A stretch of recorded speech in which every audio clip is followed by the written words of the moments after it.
इ देखा भैया, इ गोलका बैगन ह। यही का बनला चोखा।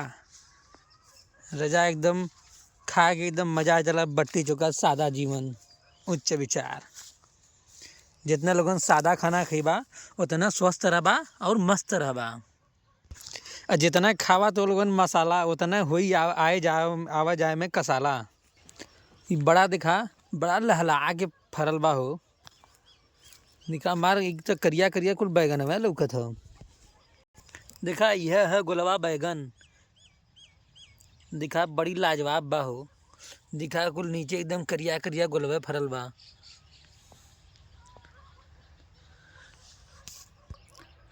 जब एकरे साथे भुजाई आलू, अब बनी एकर चोखा और पड़ी टमाटर, ना के धनिया,